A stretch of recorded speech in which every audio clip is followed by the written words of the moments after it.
teori di mana agama Hindu Buddha itu bisa masuk ke Indonesia. Ya, ada yang menyatakan bahwa agama Hindu Buddha itu mereka masuknya lewat teori pedagang, lewat teori Brahmana, lewat teori kesatria atau para bangsawan, dan yang terakhir itu adalah ulang alik atau saling eh, apa ya, pulang pergi lah. Nah, untuk teori-teori tersebut sebenarnya yang paling banyak relevan itu adalah teori ulang alik, di mana yang menyatakan bahwa orang-orang Indonesia itu mereka belajar ke India. Nah, ini belajar agama, tentunya agama Hindu dulu ya. Agama Hindu itu belajar ke India, lalu setelah mereka paham, maka mereka akan kembali ke Indonesia. Oke, ini aku ganti aja warnanya. Oke. Nah, di sini eh, ada apa namanya arus bolak-balik dari masyarakat Indonesia itu sendiri. Nah, kenapa teori ini tuh yang paling relevan dibandingkan teori-teori yang lain? Karena agama Hindu itu hitungannya adalah agama yang eksklusif. Kenapa bisa dibilang eksklusif? Karena agama Hindu itu mengenal sistem kasta. Jadi yang bisa belajar agama Hindu itu kasta-kasta tinggi. Nah, kitab agama Hindu itu adalah apa? Kitabnya agama Hindu. Allahumma. Kalau kitabnya orang Kristen Katolik apa namanya? Alkitab.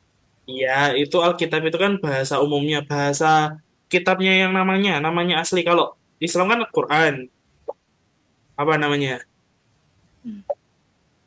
Kristen Nggak Katolik, pernah kedengar, Kak. Allahumma. Injil. Kalau Buddha, Oh apa iya, Buddha? Injil. Aku tahu juga.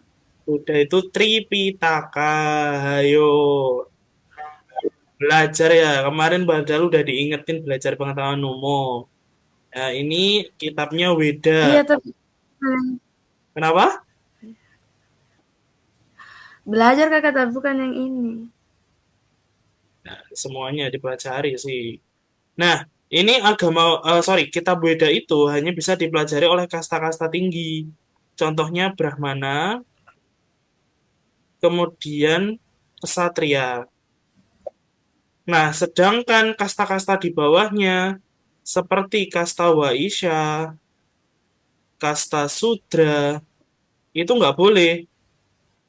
Ya, mereka nggak boleh belajar Weda. Nah, tapi di sini tuh ada beberapa pertentangan. Nah, pertentangannya itu adalah Brahmana itu dia tidak boleh keluar dari puranya. Makanya kan kalau kita lihat para Brahmana di film-film Mahabharata, mereka itu kan hidupnya kan kayak ya udah gitu aja kan hidup hidup sebagaimana hidup biasa. Urusan makan dan lain-lain itu mereka itu ibaratnya ada yang menjamin gitu loh. Mereka nggak bekerja, mereka itu fokusnya ya hidupnya itu untuk ibadah, untuk ritual-ritual keagamaan Hindu. Nah, makanya teori Brahmana itu ditolak. Terus yang kedua kesatria. Kesatria itu kan eh, kasta yang ditujukan oleh para bangsawan, raja-raja, keturunannya, kemudian prajurit-prajurit yang pangkatnya tinggi seperti jenderal, kemudian eh, koordinator-koordinator perang. Nah, itu dia pangkatnya Waisya. Sorry, kastanya Waisya. Kok Waisya? Kesatria. Tapi cuman di kesatria ini tuh mereka itu tidak full mempelajari Weda karena memang bukan tugasnya mereka. Tuh, makanya di sini yang paling make sense adalah teori ulang alik di mana orang Indonesia tuh pergi ke India untuk belajar agama Hindu. Oke. Nah, tetapi ada sedikit eh, apa ya? Ada sedikit perbedaan antara agama Hindu yang eksis di Indonesia sampai sekarang dengan agama Hindu yang ada di India. Nah, di sini kita mengenal yang namanya akulturasi dan asimilasi atau sintesis kebudayaan baru. Jadi, Indonesia itu memang tidak mengenal agama, tapi kita mengenal yang namanya kepercayaan. Ya, di sini kepercayaannya. Ada kepercayaan animisme, ada kepercayaan dinamisme, dan satunya totemisme yang kemarin. Ya, nah di situ kita itu berbaur, ya atau saling menyesuaikan satu sama lain sehingga terbentuklah identitas yang baru. Kalau kamu tahu di daerah Bali, itu kastanya mereka itu berbeda dengan kastanya yang ada di India. Meskipun secara garis umum itu sama, tapi kasta di India itu tidak strict atau tidak sekaku yang ada di India. Jadi lebih luas dan juga lebih manusiawi hitungannya. Begitu pula dengan tradisi-tradisinya, kemudian cara peribadatannya itu juga sangat berbeda. Nah, di sini kenapa kok agama Hindu itu agama Hindu Buddha ya itu bisa masuk ya tentunya lewat jalur perdagangan itu tadi ya, di mana orang Indonesia itu mereka juga berinteraksi dengan pedagang dari India. Nah, mereka kan beberapa mungkin ada yang tertarik sehingga mereka itu memutuskan untuk pergi ke India untuk belajar agama Hindu tadi. Nah, ini teori-teori kedatangan tadi. Nah, ini yang paling di apa ya, paling masuk akal itu adalah teorinya dari F3 Post. Ini tokoh-tokohnya ini bisa kamu hafalkan juga ya. Nanti siapa tahu keluar di soal kan kalau kamu nggak tahu bahaya itu. Oke, selanjutnya kita masuk ke kerajaan di Nusantara. Nah, kerajaan pertama yang menganut agama Hindu itu adalah kerajaan Kutai di Kalimantan Timur. Dipimpin oleh raja namanya Mulawarman. Ini yang paling masyur. Jadi, kalau bisa dibilang itu urutannya itu kerajaan Kutai, raja pertamanya itu Kudungga. Kudungga ini kan nggak ada nama Hindu-Hindunya ya, karena dia itu intinya itu baru pertama kali gitu loh, yang memeluk agama Hindu.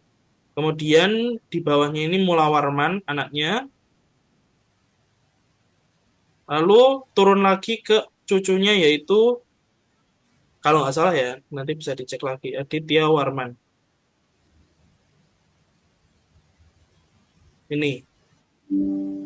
Nah, di sini paling masyhurnya itu di Raja Mulawarman.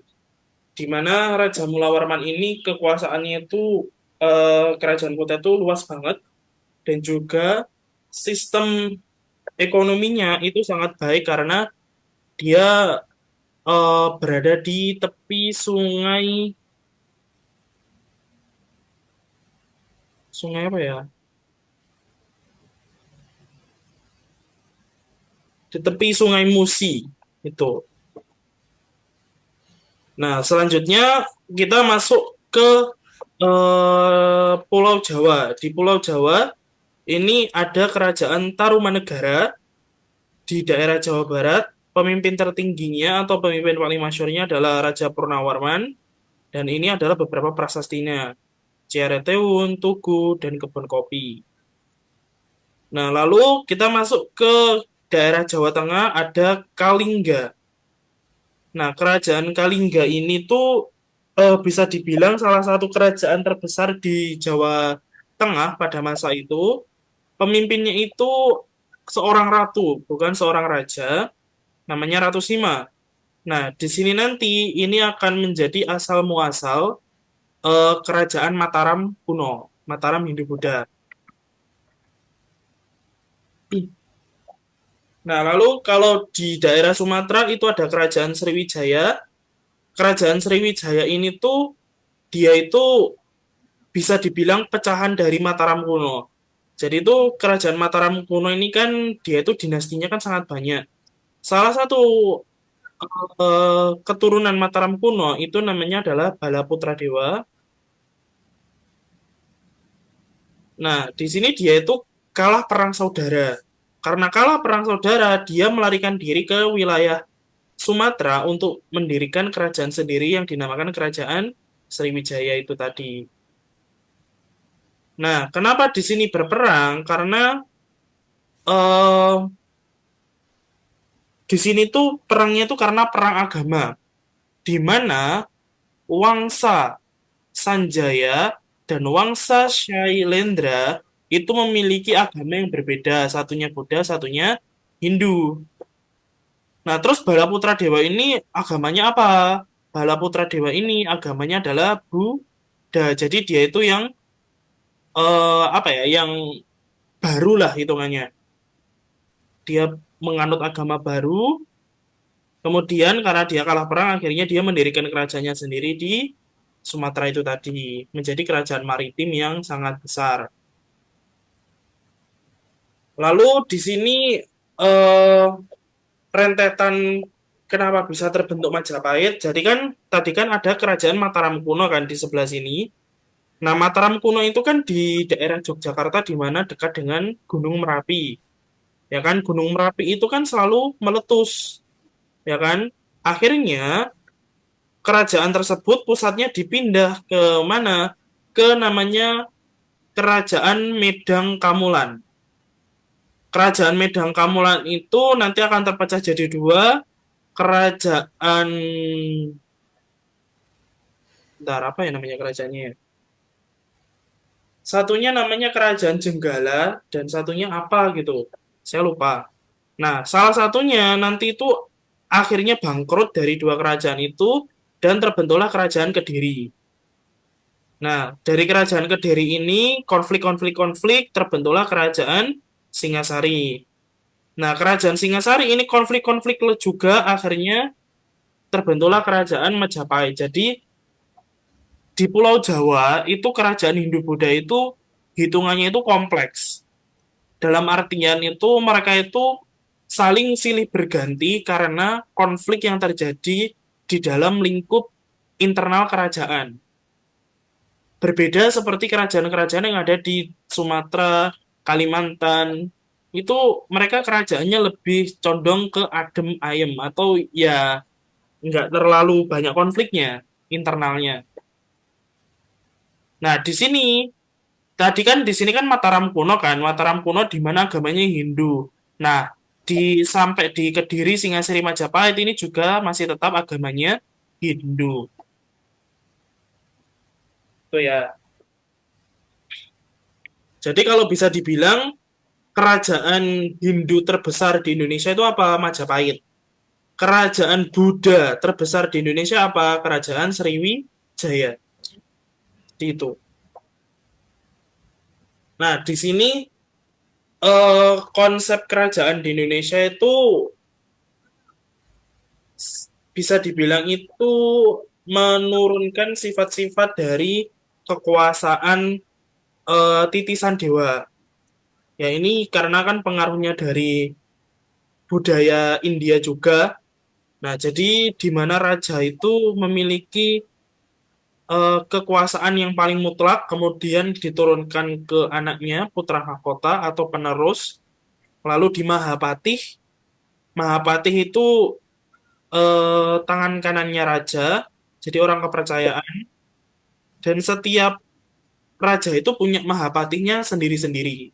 Dan Mahapati yang paling masyur di kita itu adalah Mahapatih Gajah Mada. Tuh, dengan rajanya Hayam Wuruk yang Majapahit. Kemudian ada Rakaryan, ada Panglima, dan ada kepala-kepala daerah. Nih, ini struktur sosial dari agama Hindu. Kemudian perbedaan ajaran Hindu dan Buddha seperti ini. Jadi kalau kita telaah lebih jauh lagi, lebih awal lagi, agama Hindu-Buddha itu dia berasal dari induk yang sama. Artinya mereka itu rootnya itu bisa dibilang itu sama, asalnya sama. Kan kalau secara apa ya, secara klasifikasi modern, agama itu kan dibagi jadi dua tipe. Agama yang samawi sama agama ardi. ya kan? Agama Samawi, Samawi itu berarti ya bukan buatan manusia, sama agama Ardi atau agama buatan manusia. Secara hipotesisnya, agama Samawi itu kan contohnya Islam, Kristen, Katolik. Setahuku ini sih. Habis itu ada lagi nggak ya?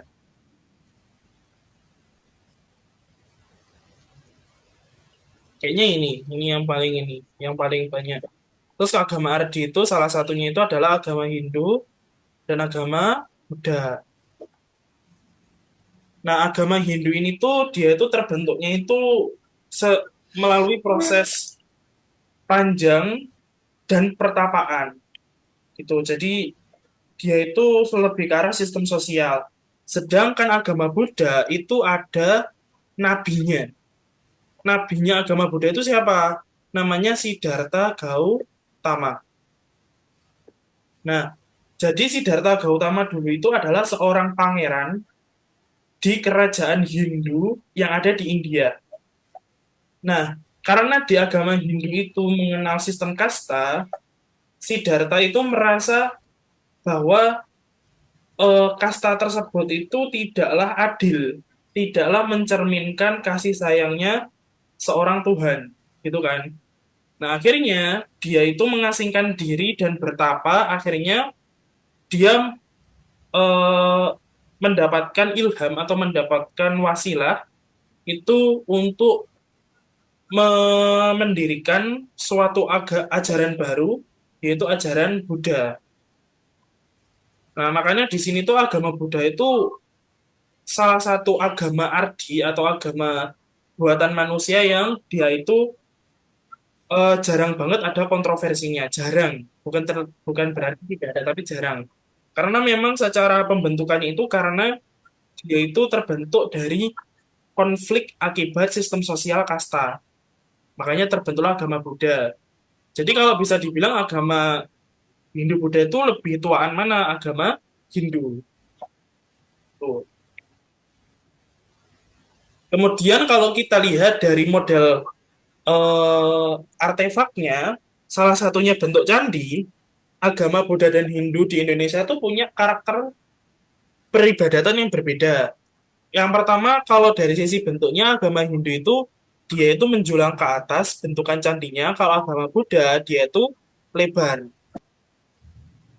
Ini tuh ada makna filosofisnya. Agama Hindu itu ya sistem kasta tadi, jadi semakin ke atas itu adalah semakin suci, sedangkan agama Buddha itu menerapkan egaliter atau sama rata. Kemudian dari model stupanya itu berbeda, kemudian fungsi ornamennya pun juga berbeda. Nah, kalau agama Hindu itu, candi itu juga digunakan sebagai tempat makamnya raja-raja yang masyhur di kerajaan tersebut. Kalau di agama Buddha itu fokusnya untuk ibadah saja. Bahkan sampai sekarang, Candi Borobudur itu masih dipakai untuk ritual agama Buddha. Kalau kamu ngikutin berita, banyak biksu-biksu atau pemuka agama Buddha yang dari Thailand itu, yang mereka itu datang ke Indonesia untuk beribadah di Borobudur. Jadi, Borobudur itu bisa dibilang adalah Ka'bahnya agama Buddha yang ada di Asia Tenggara. Tuh. Kemudian ini karya-karya dari agama Hindu, ada serat yaitu berupa Arjuna Wiwaha, Bharatayuda, kemudian Negara Kertagama. Itu adalah salah satu karya-karya sastra maupun karya-karya tulisan akademik dalam bentuk politik pemerintahan yang ditulis pada masa kerajaan Hindu. Nah, di sini untuk yang Arjuna Wiwaha dan Bharatayuda itu adalah karya sastra, yaitu cerita. Cerita tentang peperangan-peperangan yang sifatnya fiksi.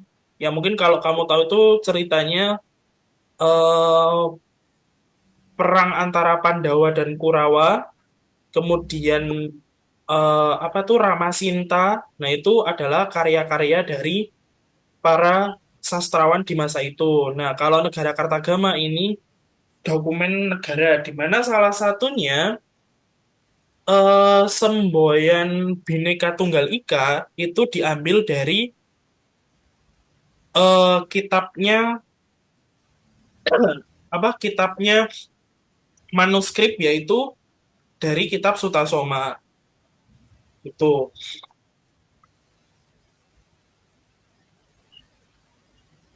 Kemudian untuk dari sisi teknologinya kita itu pada masa kerajaan-kerajaan tersebut punya orientasi yang berbeda-beda.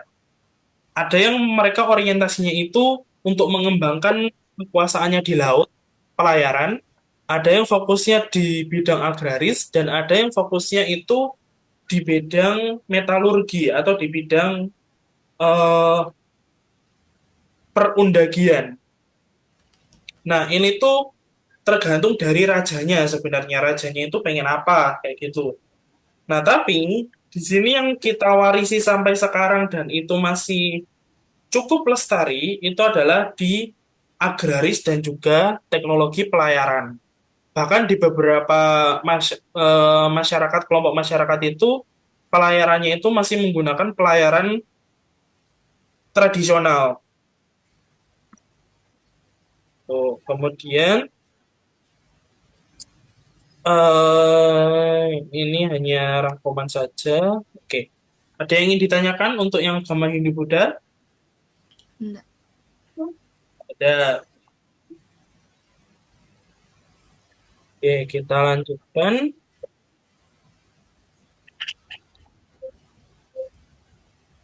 Kita masuk ke masa Islam.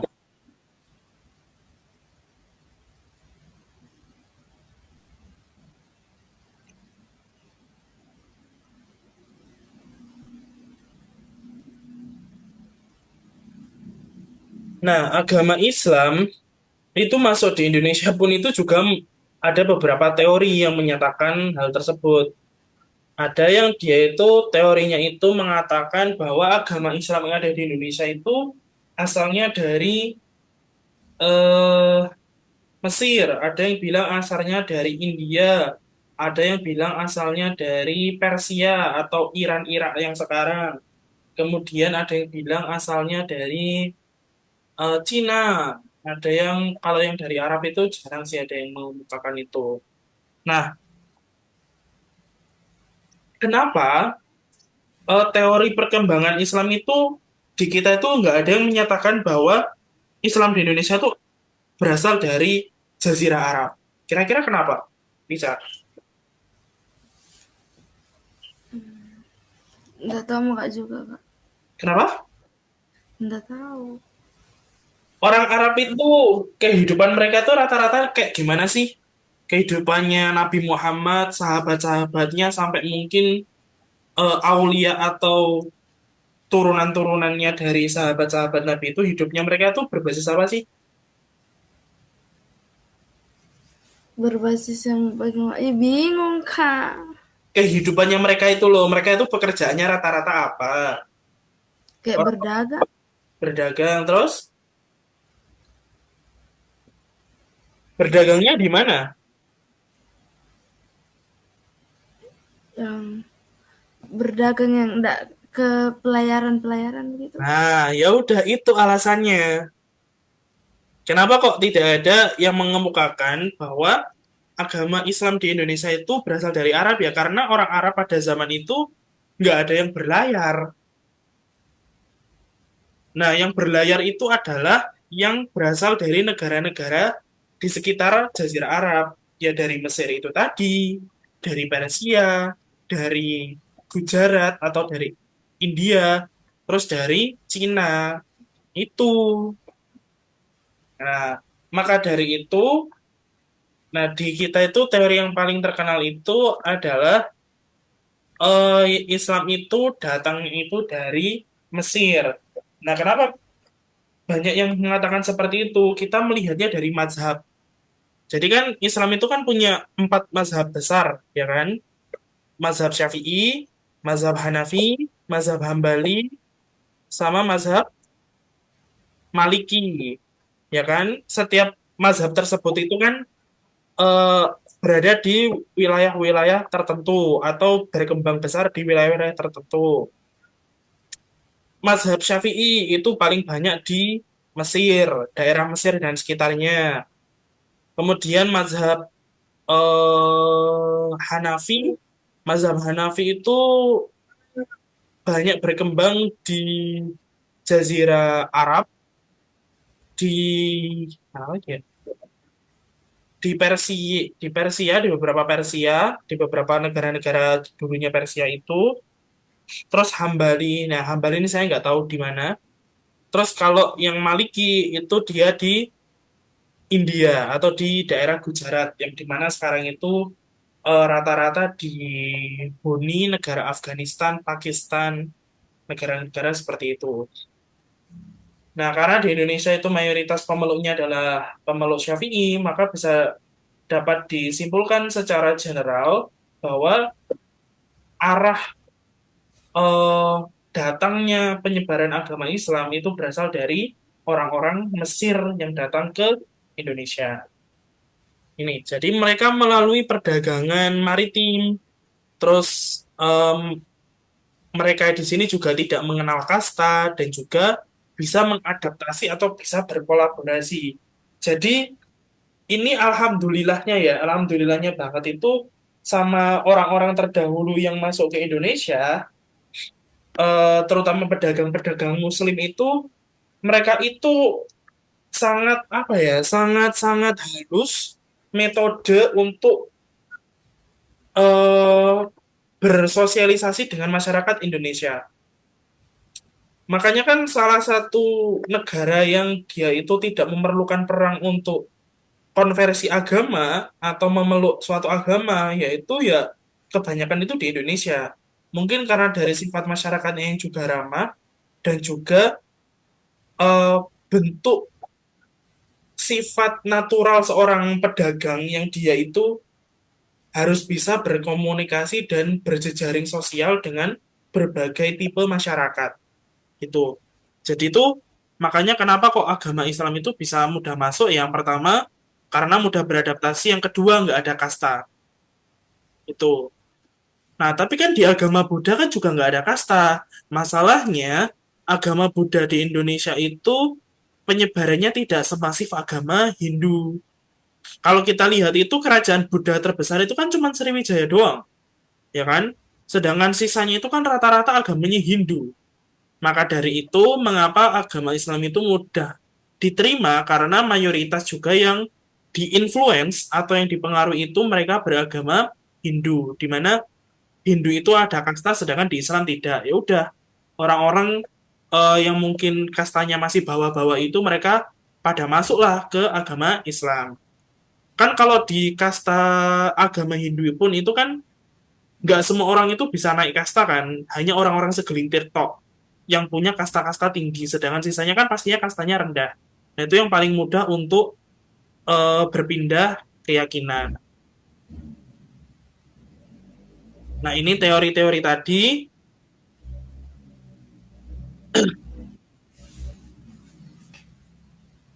Di sini teori Gujarat, teori Makkah ini dalam artian itu yang dari Mesir tadi, bukan literally yang dari apa namanya dari Jazirah Arabnya pas.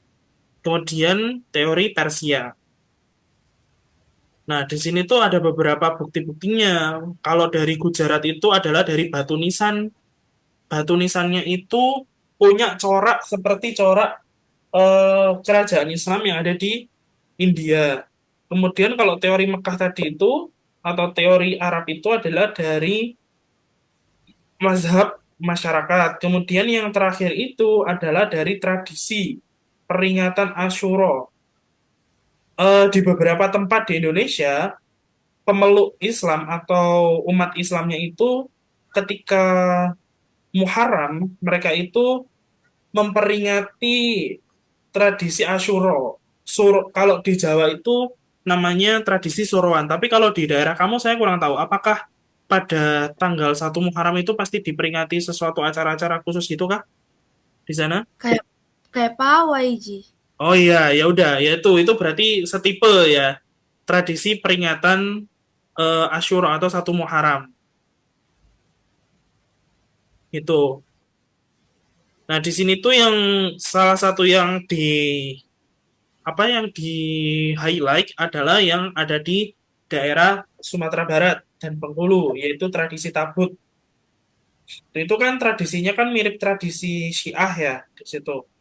Makanya di situ ada yang menyatakan bahwa Husein Jayadiningrat ini mengidentifikasi kalau Islam Indonesia itu berasal dari Persia itu tadi.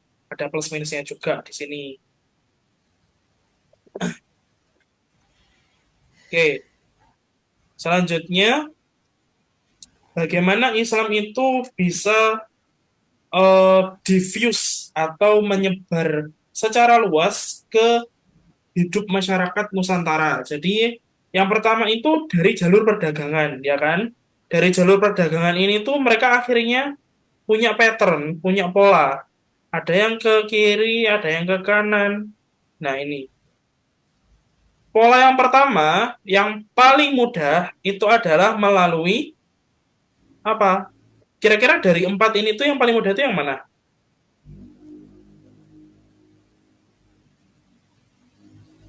Dari Perkawinan, betul, yang paling mudah itu adalah menikah. Jadi para pedagang-pedagang Muslim itu menikahi orang-orang lokal yang mungkin dulunya beragama Hindu ataupun beragama Buddha. Kan kalau di Islam kan syaratnya kan harus sama-sama Islam kan kalau menikah itu nggak boleh beda agama. Tuh makanya itu proses convert yang paling mudah. Lalu yang kedua itu melalui seni budaya.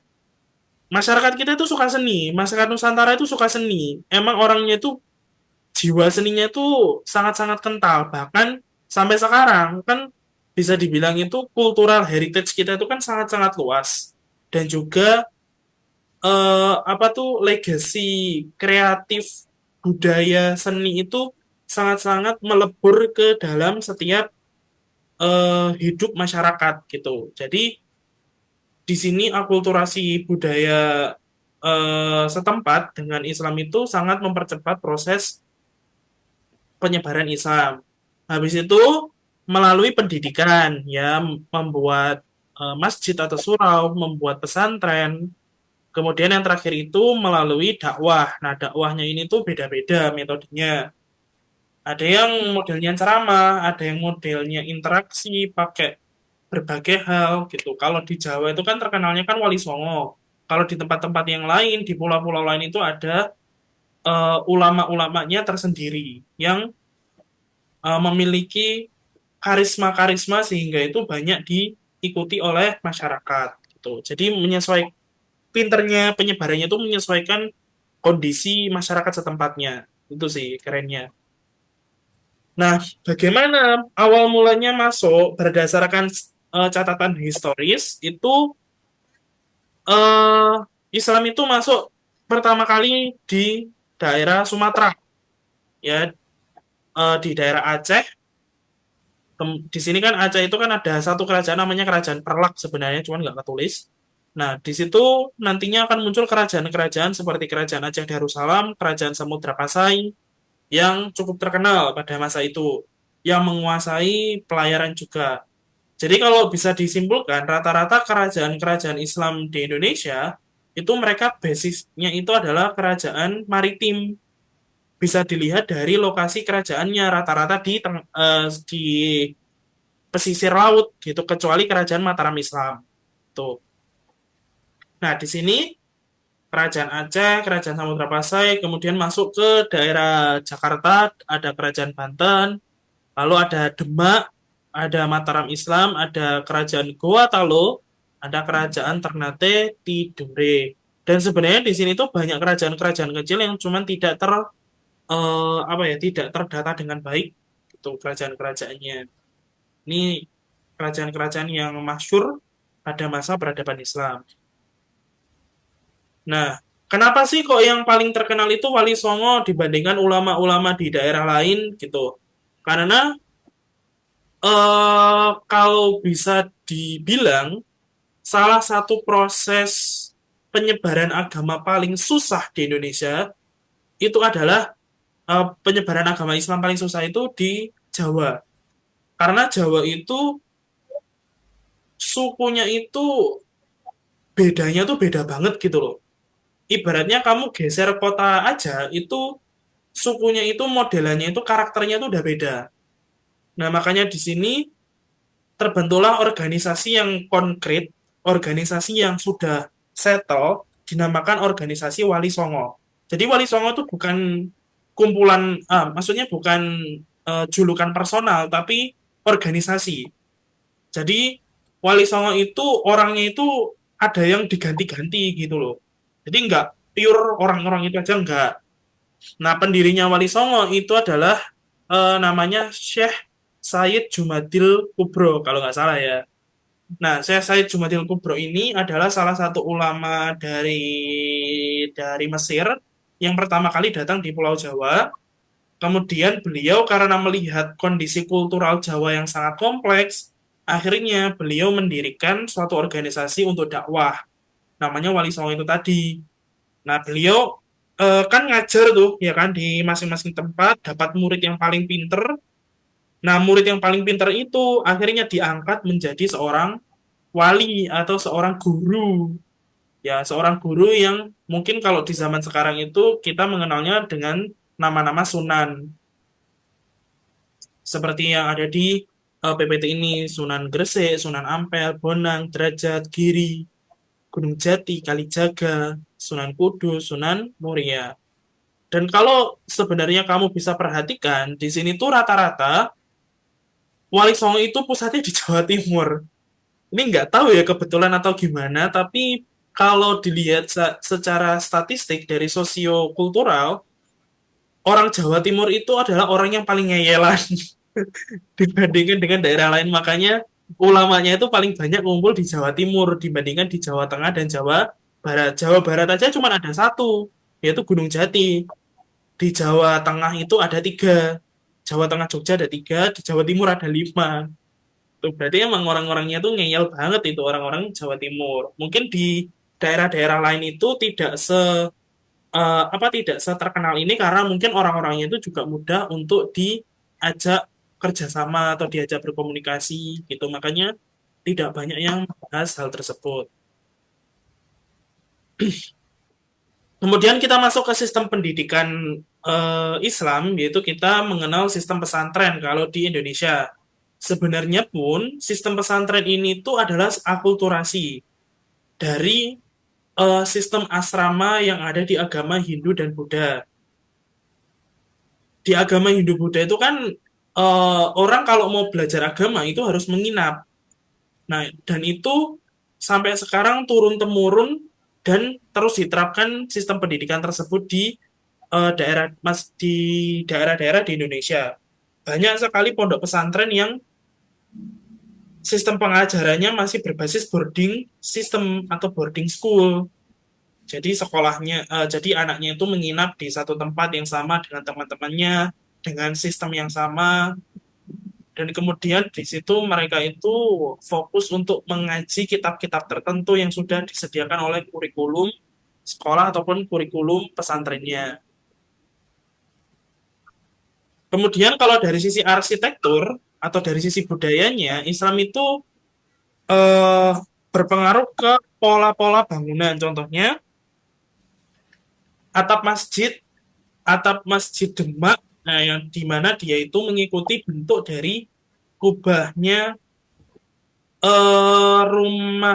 rumah Jawa, yaitu joglo.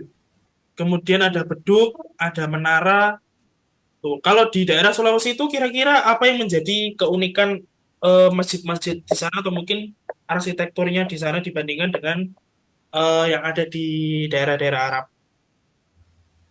Apa bisa? Bingung Kak juga Kak, kayak anu dia di atasnya apa ya? Apa Lebih yang ada di Arab tapi apa yang ada di Sulawesi model-model eh, kehidupan masyarakat entah itu masjidnya atau mungkin tradisinya yang nggak ada di Arab ataupun di daerah-daerah lain. Ih, bingung mah kakak. Ais, bingung nggak? Apa ya? Biasanya tuh masjid-masjid yang udah tua banget gitu loh. Kan di Sulawesi kan ada kerajaan Gowatalo, harusnya sih di sana tuh ada beberapa monumen-monumen tertentu gitu.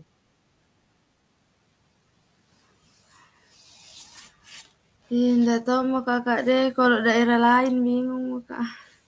Ah, benar. Kalau setahu saya itu ada satu yang unik itu adalah di daerah Maluku kalau nggak salah dia tuh masih terapung gitu. Karena kan daerahnya kepulauan kan dan kemayoritas kan masyarakatnya hidupnya di pesisir laut jadi masjidnya tuh ya di atas laut gitu modelannya. Itu yang saya tahu. Kemudian kalau di daerah Sumatera khususnya di Sumatera Barat itu masjidnya itu atapnya berbentuk rumah gadang. Jadi kayak apa itu? Ada culanya gitu di kedua sisi kayak gitu. Kalau Sulawesi ini saya kurang tahu sih bentukannya kayak gimana. Apa yang unik di sana? Harusnya sih ada, cuman nggak tahu aja. Oke, ini yang kulturasi tadi. Nah, kemudian kalau dari sisi budaya, nah di sini mulai dari seni. Seni itu seni keseni. Sorry sorry. Kesenian-kesenian daerah itu banyak yang terakulturasi oleh budaya-budaya setempat gitu. Yang saya ceritakan ini tuh karena saya orang Jawa juga ya, makanya saya tahu banyak tentang hal ini. Jadi itu di wayang, wayang itu kan ceritanya itu kan kompleks ya kan. Wayang di Indonesia itu terinspirasi dari kebudayaan Hindu-Buddha. Cuman di Islam ketika Islam masuk itu tuh dimodifikasi dan ada beberapa penambahan-penambahan unsur di dalam cerita wayang tersebut. Sehingga bisa dibilang eh, budaya wayang wayang yang ada di Jawa saat ini yang masih ada itu adalah warisan dari akulturasi Hindu Buddha dan Islam. Jadi nggak pure Hindu Buddha aja, tapi juga ada saduran-saduran atau tambahan yang sifatnya keagamaan Islam itu tadi. Kemudian seni kaligrafi yang mengganti relief. Kalau kita melihat candi itu kan ada ukiran-ukirannya, bentuknya manusia dan sebagainya. Nah, ketika Islam masuk, maka itu digantikan dengan seni kaligrafi yang dipahat juga. Kemudian ada perayaan-perayaan tradisi. Kalau di sini tuh ada sekaten, ada grebek suro, ada selamatan atau kenduri, ada acara-acara doa-doa yang sifatnya itu sebenarnya adalah budayanya Hindu-Buddha, tapi dia itu masuk ke ranahnya Islam. Tahlilan, selamatan, baca Yasin bersama, nah itu. Kemudian kalau dari sisi bahasa itu adalah masuknya beberapa serapan kata-kata bahasa Arab gitu. Contohnya syukur. Syukur itu kan adanya di bahasa Arab kan, bukan bahasa Indonesia yang asli kan. Dia diserap. Kemudian kata apa lagi ya? Ya, banyak sih intinya yang dia itu dari serapan-serapan akibat akulturasi agama Islam itu juga. Oke, ini skip aja. Ini juga rangkumannya. Oke, ada yang ditanyakan untuk yang Islam? Enggak kak. Ya, oke. Good, good, good. Sekarang kita akan masuk ke soal ya. Ini bisa kamu buka soal yang lanjutannya yang kemarin, yang soal latihan 7 Latsol 7 yang aduh halaman berapa ini ya?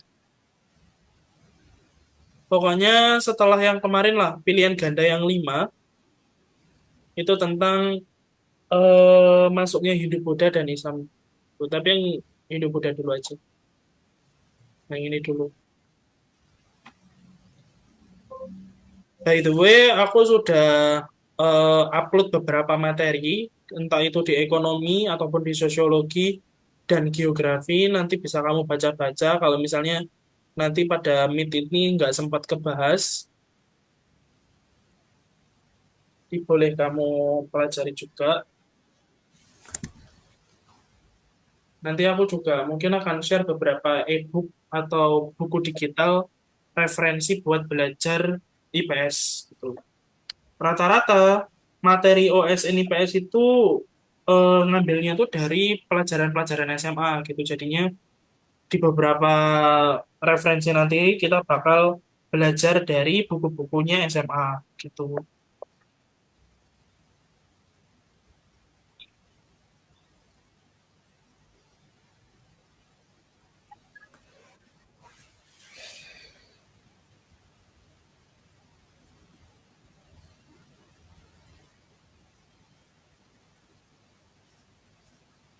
Ku kerja ini Kak, pilihan ganda 5 semuanya.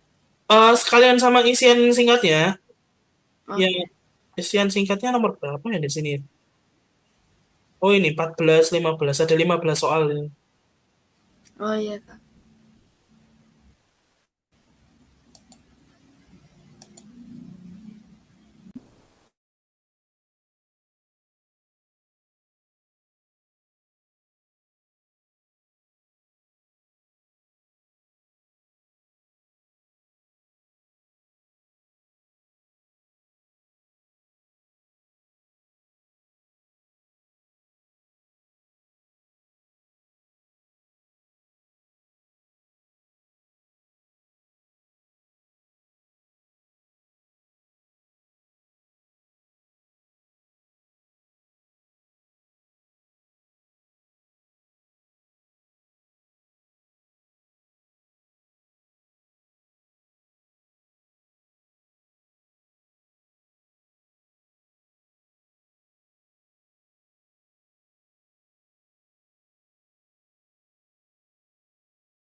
Sudah ya? Iya, Kak. Ntar aku lagi buka dulu. Oke, kita bahas dari yang pilihan ganda. Peta, kalau dari sini tuh melalui mana masuknya Hindu-Buddha di Indonesia? B. Oke, jaringan perdagangan maritim. Tuh. Dua, teori Brahmana. B.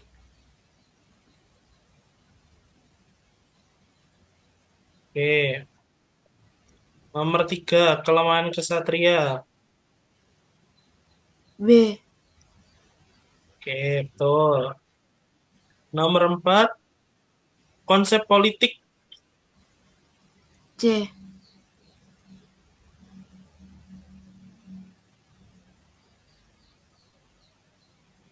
Ya, ini kayaknya aku salah ngasih bold ini, ngasih tahu jawabannya. Nomor lima, candi arsitekturnya, tapi juga untuk apa? C. Betul. Nomor enam, perbedaan sistem pemerintahan Hindu-Buddha dan Praaksara. B. Oke. Tujuh, pengaruh India dominan pada aspek apa? C. Betul. Munculnya karya sastra menunjukkan. B. Betul. Sembilan, kesimpulannya. B. 10, masyarakat tidak pasif terhadap pengaruh India. B. Oke, 11, penerapan struktur sosial Nusantara beda dengan India. Kenapa? B. Ya, tadi sempat kita singgung ya. 12, keunggulan Sriwijaya. B. Oke, 13, Sansekerta Pallawa informasi yang paling kuat. B.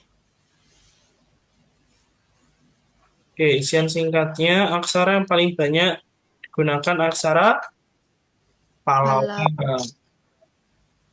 Kalau bahasanya,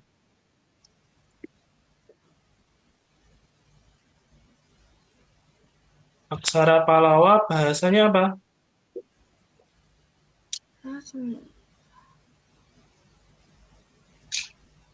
Iya, gue lupa. Hah? Iya, enggak terlalu. Tadi ada loh kita bahas tadi. Iya, Nah, enggak terlalu. bahasanya adalah bahasa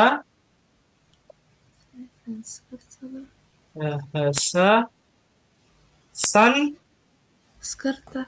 Nah, ini aksara Pallawa dan bahasa Sanskerta. Konsep menganggap raja jelmaan dewa. Konsep ya tadi ya yang di apa tuh namanya? Oke, materi. Oke, betul. Oke, aman ya. Oke, kita lanjutkan untuk yang masuknya Islam yang pilihan ganda 6 ini.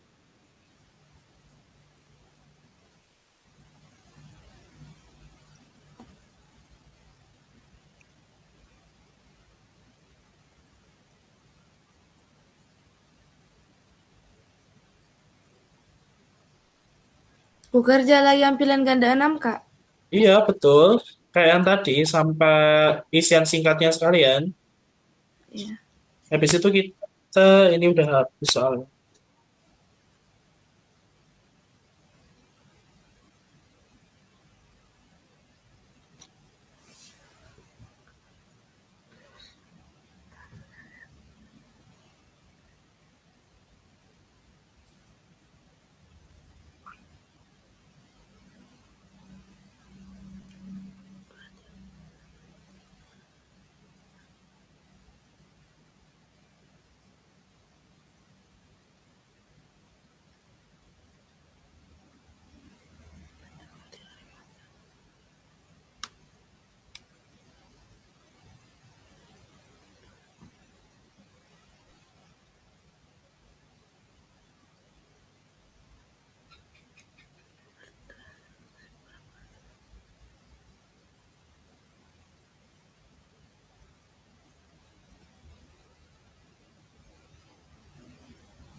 Udah selesai ya? Bisa ya? Iya. Oke. Soal yang pertama, faktor utama masuknya Islam ke Nusantara. B. Oke. Teori Gujarat. B. Oh, udah ada kata-katanya lagi di sini. Pendukung teori Mekah abad ke-7. B. Buktinya apa? B. Oke. Artikel berikut, Makam Malik Al-Saleh. B. Oke. 5. Arsitekturnya akulturasi karena B. hmm, nomor 6. Kerajaan Islam umumnya berkembang di wilayah pesisir. B. Oke. 7. Penyebaran didukung oleh B. tuh. 8. Wali Songo. B. Oke. 9. Naskah kuno. B. Oke, betul. 10. Bukti akulturasi budaya Islam dan budaya lokal. B. 11. B. Oke, ini makam makam bergaya apa ini? Kira-kira ini makamnya ini mendukung teori yang mana? Satu. T.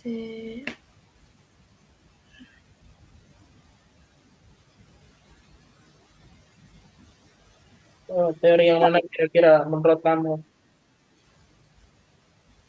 Teori. Iya, tak mana nih.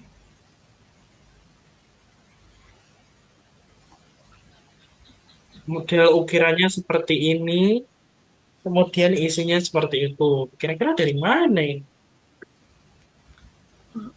Teori Gujarat.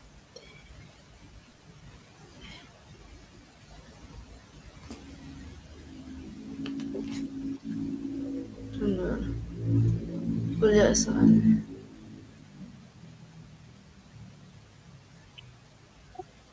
Kalau yang ini bisa, itu tuh dia dari Gujarat.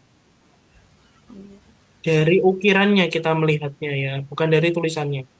Model ukirannya ini ukiran-ukiran dari India, bukan ukiran dari Arab.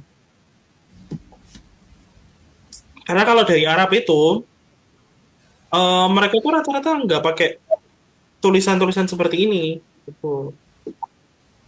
Oke, nah, lanjut nomor 12, perbedaan pesantren. B.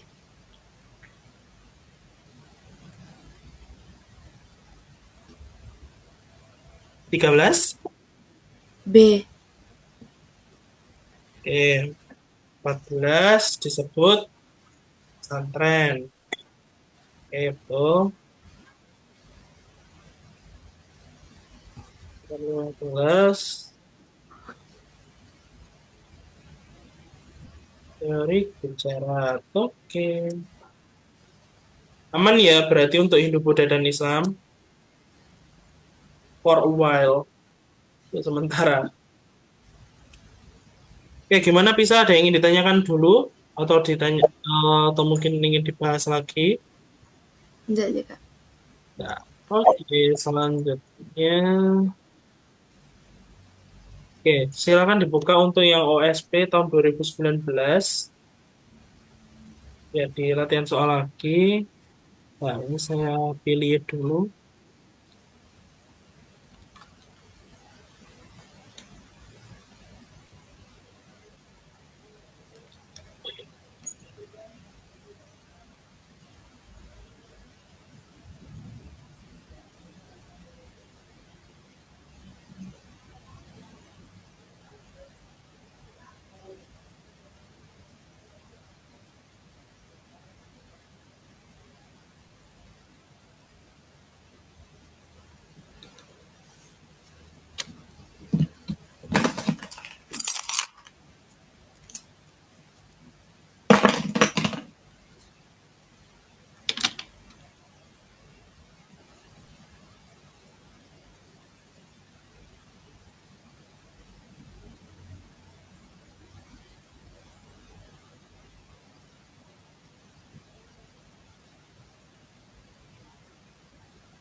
Ini coba yang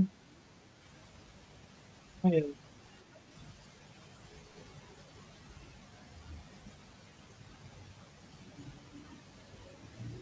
Lanjutin ini dulu aja deh. Ini nomor 11 sampai 15. Ini kita masuk ke sosiologi. Nomor 11 sampai 15. Ya, 11 sampai 15.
Sudah, Kak?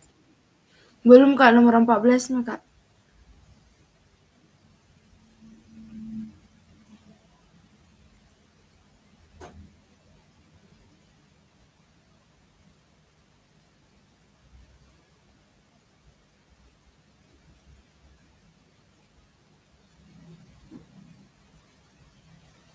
Sudah Mi Kak. Oke, soal nomor 11. Bentuk interaksi manusia dengan lingkungan alam. Yang mana? B.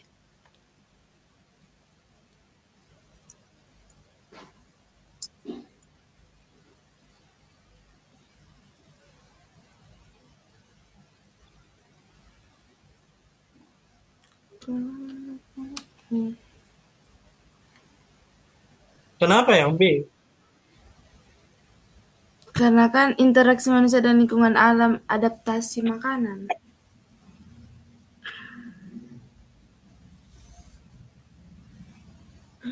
Kenapa tidak yang D?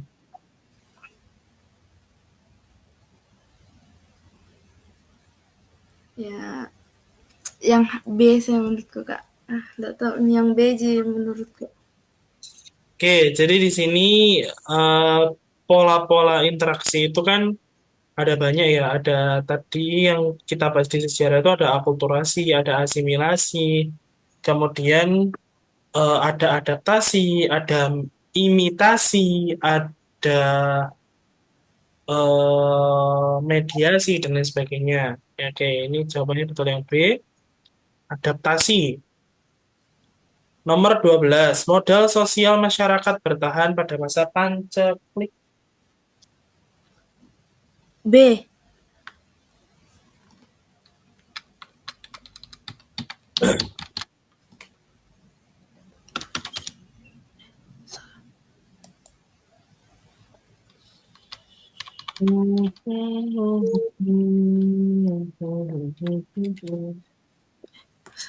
Kenapa kita harus berhutang?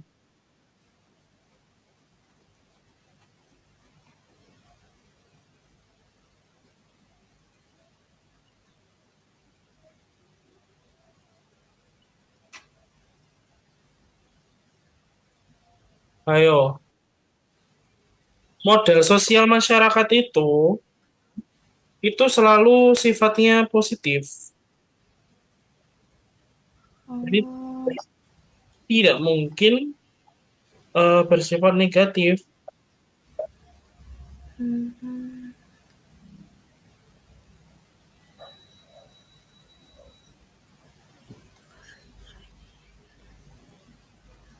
jadi Ayo, yang C. apa, ayo.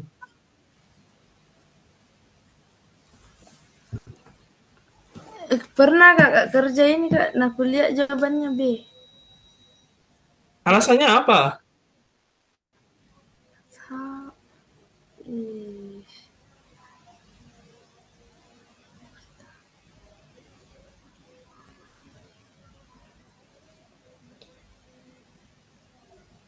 Karena harus ada alasannya kan?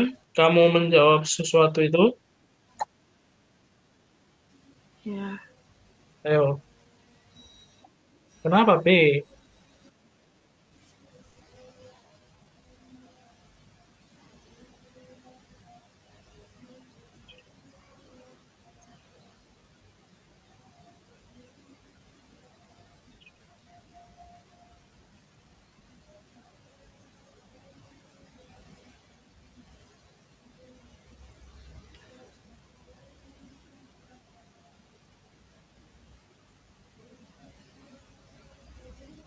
Jadi itu gini, ya, bisa.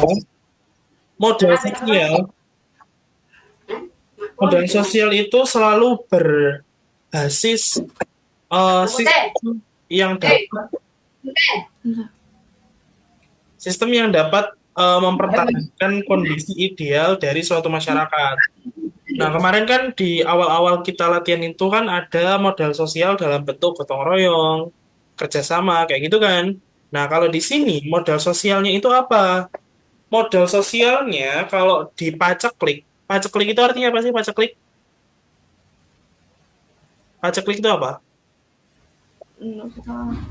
Paceklik itu adalah kondisi kekurangan kekurangan pangan. Kalau kondisi kekurangan pangan, berarti kan yang kita lakukan adalah bagaimana kita bisa mendapatkan makanan. Bagaimana cara kita mendapatkan makanan? Ya mencari alternatif, ya kan? Mencari alternatif pengganti. Jadi yang paling cocok di sini jawabannya yang C. Gitu bisa. Yang ngapain berutang? Yang diutangin kan juga kena pajak klik, ya kan? Kan sama-sama kena pajak klik kan kondisinya. Itu 13. Media sosial. Lembaga yang harus diperkuat apa? C.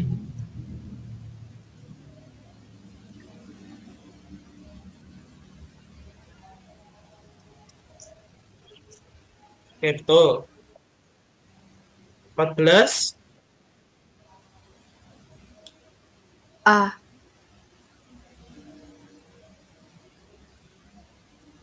Betul. Nomor 15. B. Tuh. Oke, lanjut. Oke, 16 sampai 20.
Sudah Mika.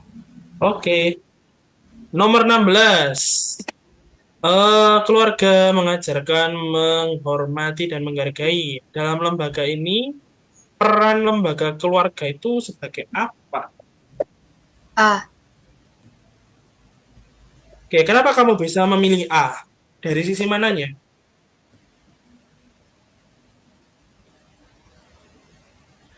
Karena kan bilang diajarkan agar tumbuh rasa persatuan dan kesatuan.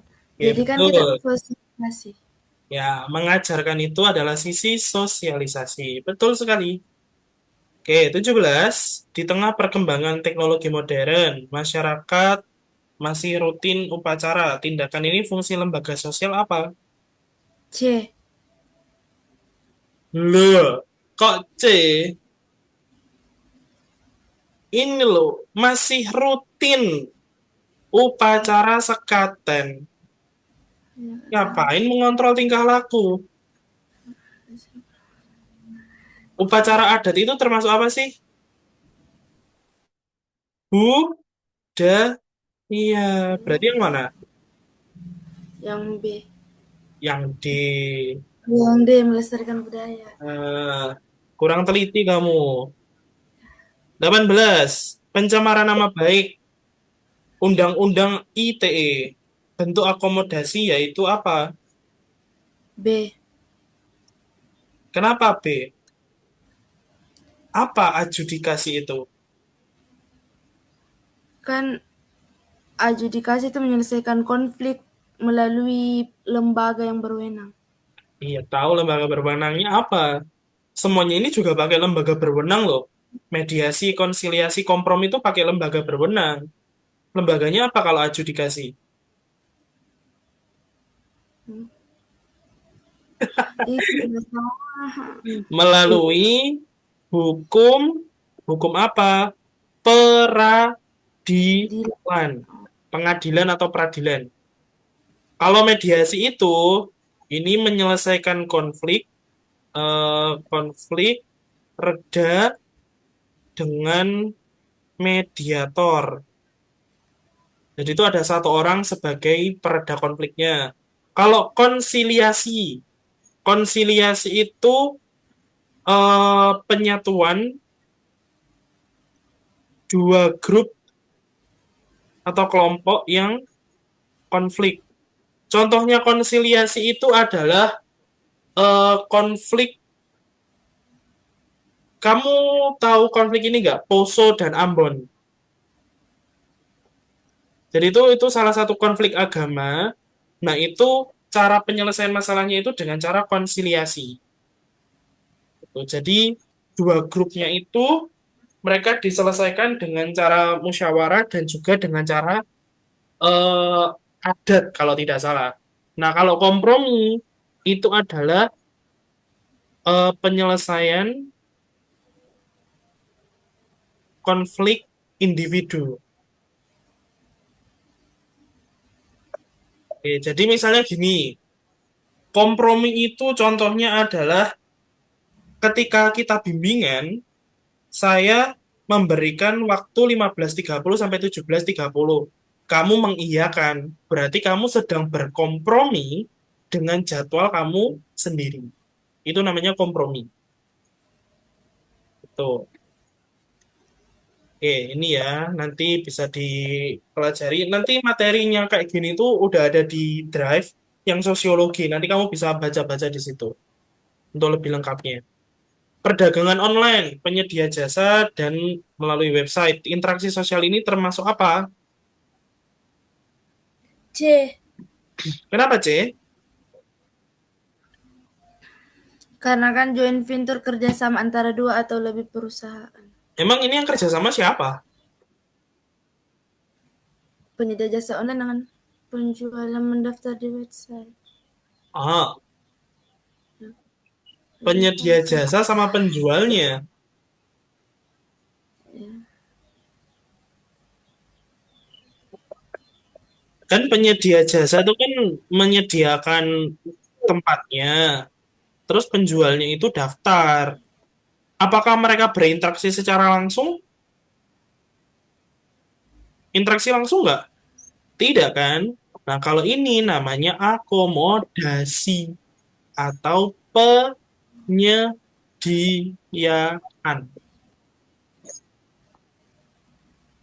Penyedia jasa, mereka butuh penjual, penjual butuh website, saling saling membutuhkan, ya kan? Akhirnya mereka melakukan akomodasi di sini. Si orang yang punya website itu menyediakan ke penjualnya, penjualnya itu menyediakan barang yang akan dijual melalui websitenya. Begitu. Oke, selanjutnya. Oke, bentar. Ini saya mau jelasin dulu ya. Yang joint venture itu contohnya itu adalah ketika kamu ingin membuka suatu usaha, terus teman kamu join sama kamu, dia membantu untuk menyediakan bahan baku. Nah, itu namanya joint venture. Itu. Jadi sama-sama mengisi permodalannya. Jadi nggak cuma numpang doang. Tuh. Oke, 20. Contoh perubahan sosial budaya melalui media massa. Jawaban kami B. yang B. B.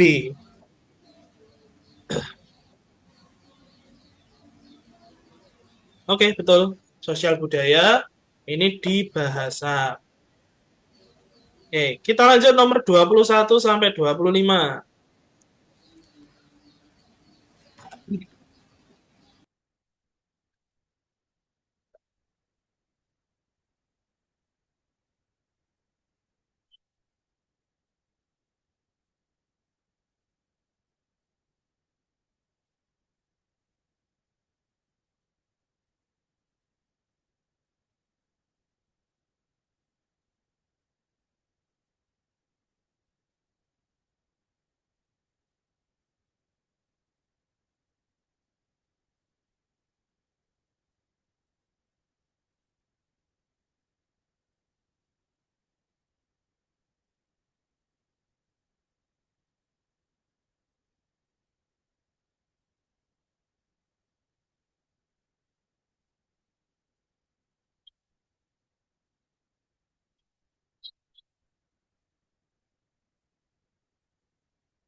Sudah, Mika.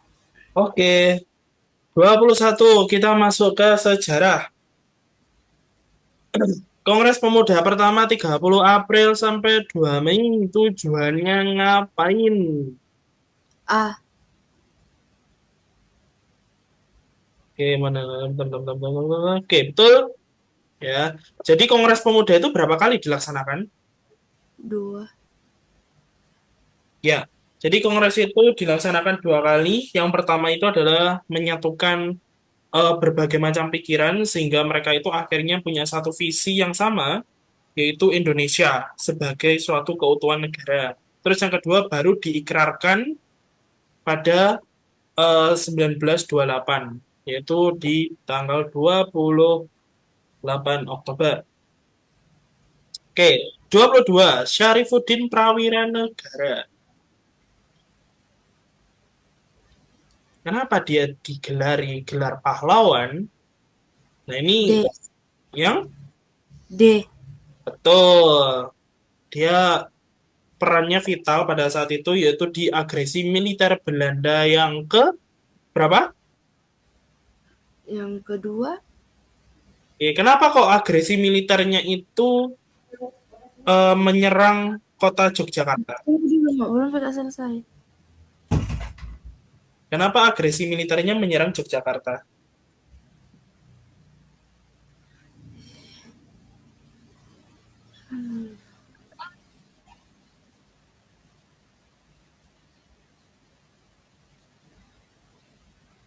Kenapa menyerang Yogyakarta? Tunggu dulu, Kak, aku ingat-ingat. Ah,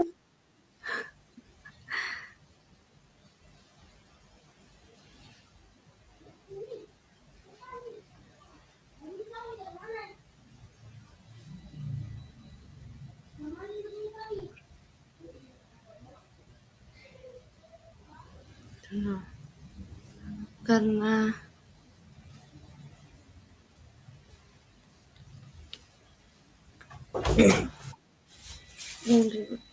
karena ibu kota kayaknya waktu itu betul. harus Agresi militer yang pertama itu menyerang mana? Agresi militer Belanda satu menyerang mana? Jakarta. Betul. Nah, susun. Tuh, itu jadi kata kunci ya nanti di bagian perjuangan mempertahankan kemerdekaan Indonesia itu. Oke, lanjut 23 tokoh pendiri yang pernah memaparkan konsep negara kesatuan. Wah, C. pada saat kapan? Ayo. Iya, waktu PKN juga ingat. Betul yang C, pada saat kapan? Ayo.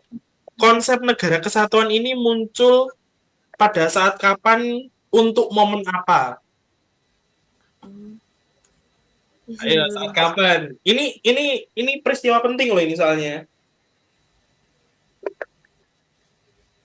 Aku kasih clue ya. Clue-nya itu adalah eh perumusan dasar negara. Dasar Undang-undang negara apa? dasar. Dasar negara apa? Pancasila. Iya, iya, Pancasila. Nah, kapan pertanyaannya?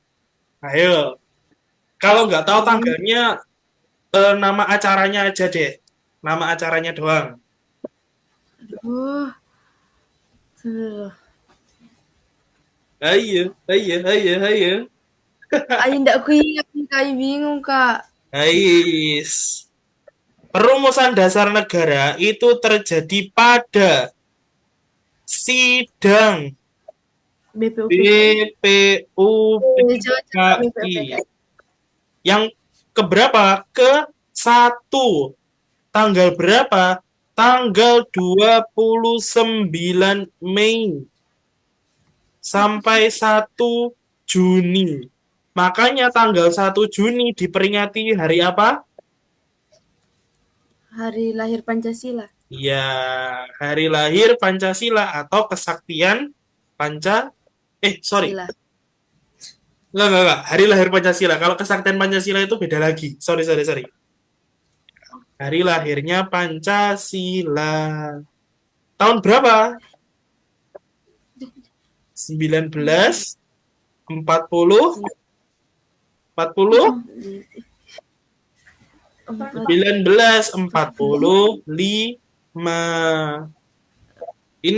Ini berapa bulan ya berarti hitungannya ya? 3 bulan ya, 3 bulan sebelum kemerdekaan. itu. Ini, Masuk. Mau ayo tidur ini kayak gitu. keterkaitannya harus tahu kamu. Kamu bisa jawab yang C tapi nggak tahu alasannya gimana ini. Oke, 24. Di awal Perang Dunia Kedua, janjinya Jepang, kecuali apa? D, Kenapa nggak boleh yang D? karena nggak pernah Kak dengar Hah? Nggak pernah? iya, sendiri Masa dia nggak pernah? yang kan nah bilang kecuali. Mm-mm. Kenapa kok Itu nggak dulu boleh? 24. Mm-mm. Eh, Kenapa tidak boleh menjalankan pemerintahan yang eh, ini? tunggu dulu, Ya. tunggu dulu Kak, kayaknya salah Kak. Tunggu, tunggu, tunggu.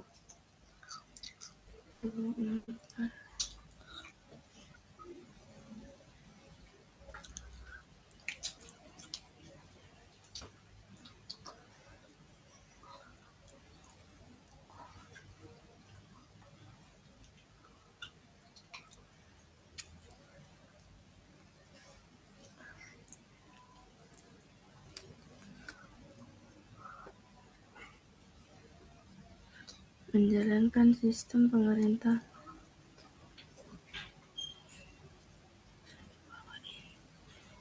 Jepang memberikan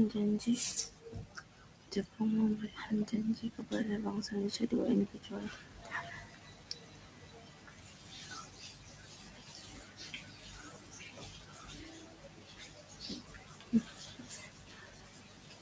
stres Kak.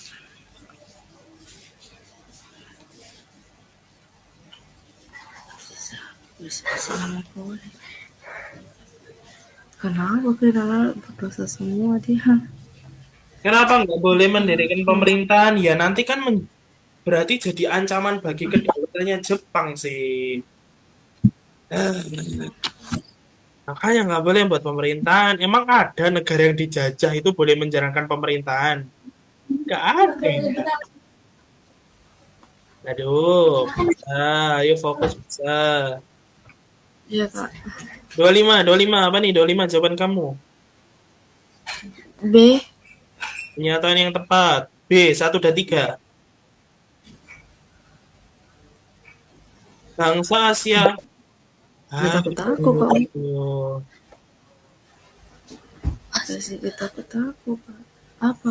Nah suruh Kak kerja di sini. Kerja memang.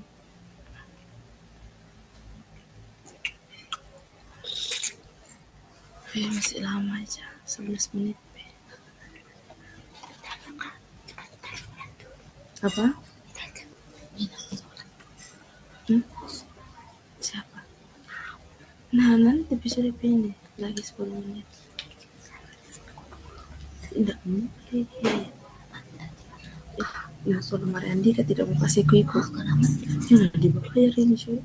Hmm. Iya. Hmm. Tidak. Bisanya tuh. Kajai kok dari sekolah. Sekolah anu bimbing ini bar. Di sini yang jawaban paling tepat itu yang hanya nomor 4 bisa. Jepang Oh, diakui sebagai salah satu negara besar karena dia termasuk ke dalam ancaman yang paling besar di Asia Pasifik. Karena kan dia termasuk ke dalam 3 poros besar, Jerman, Jepang, Italia. Yang di paling sini mengancam itu ya memang di sebelah barat ada Jerman, di sebelah timur ada Jepang. Yang D ya yang paling tepat jawabannya. Oke, kita lanjutkan ini lanjut nomor ini sudah kok tiba-tiba 29.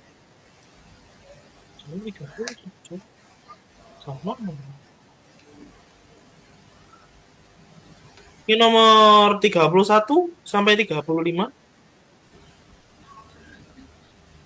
31 kita kerjain bareng aja. Sebuah hotel menyewakan kamar. Wah, ini ekonomi nih. Kamar juga itu usaha restoran sama cenderamata. Bidang produksi hotelnya itu apa?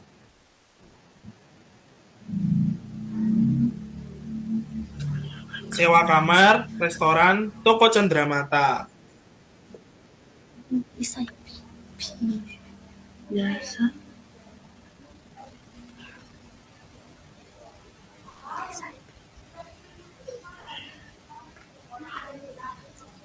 C.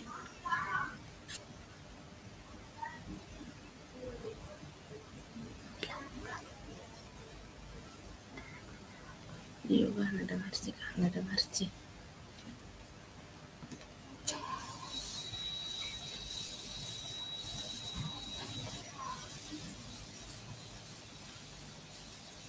Oke, betul. Restoran masuknya manufaktur, pengrajin itu masuknya perdagangan. Oke. Nomor 32. Berikut yang menggambarkan pelaku ekonomi. Oke, ini ada sampai F, pernyataan yang dilakukan oleh konsumen. Oke, A ini konsumen atau bukan? Iya. A konsumen? Tuh, saya bingung kak. Membeli faktor produksi. Apa pertanyaannya? Ya ini. Kegiatan yang dilakukan masyarakat konsumen. Tunggu. Kuliah semua dulu. Ini. Lihat-lihat yang A dulu, soalnya kepisah sih A. Membeli faktor produksi. Iya. Iya, Oke. yakin. Iya. Eh, Gak ada kak. Kena kasih naik ke atas. jangan tiba-tiba ada tulisan pembeli itu selalu konsumen. Delete. Iya. Kenapa? Oh, mau kalian itu yang di atasnya kak. Nah, Ah, lihat dulu semua yang adaannya. Turun-turun lagi kak. Turun-turun. Sedikit. Ya, oke. Oh, yang A jawabannya.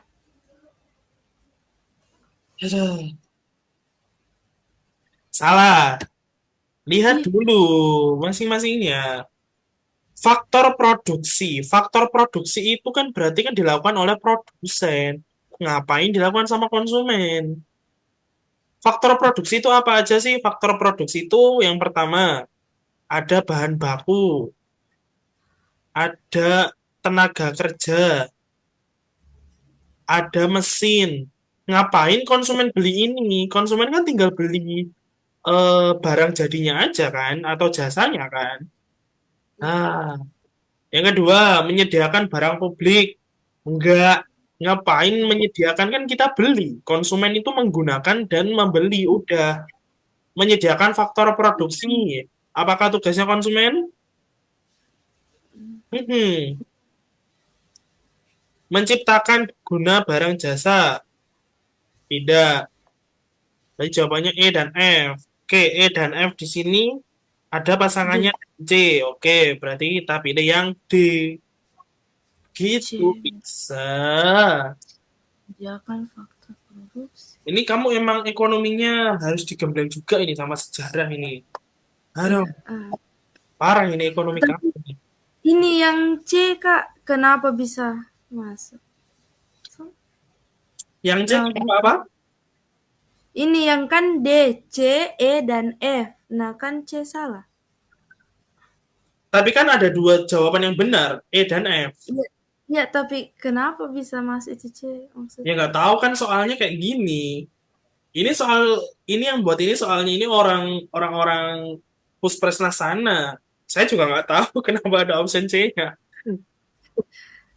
Yang penting ada jawaban benernya di situ, ya udah itu aja yang dipilih. Kan di sini kan kalau kita jawab C kan nggak mungkin, ya kan? B, D, B, F. Yang bener cuma satu doang. Ini yang bener cuma E doang. Yang ini yang bener cuma D doang. D nggak bener sih. Nah, ya udah, di sini ada dua jawaban benar ya langsung aja dipilih D. Gitu. Itu cara jawabnya bisa. Iya, Kak. Oke. 33. Nah, ini diagram RTK dan RTP, rumah tangga konsumsi dan produksi. Pernah tahu diagram ini kah kamu? Oke, kita skip aja dulu. Nanti kita besok belajar ini. Oke, non 34. Dalam kegiatan usahanya koperasi melakukan Koperasi, prinsipnya kecuali yang mana? alas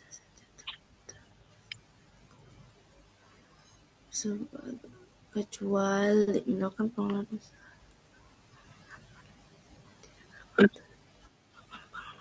usaha koperasi. Koperasi itu asasnya apa sih? Asasnya koperasi? Yang B, Kecuali yang B. masa yang B? Betul atau C? E,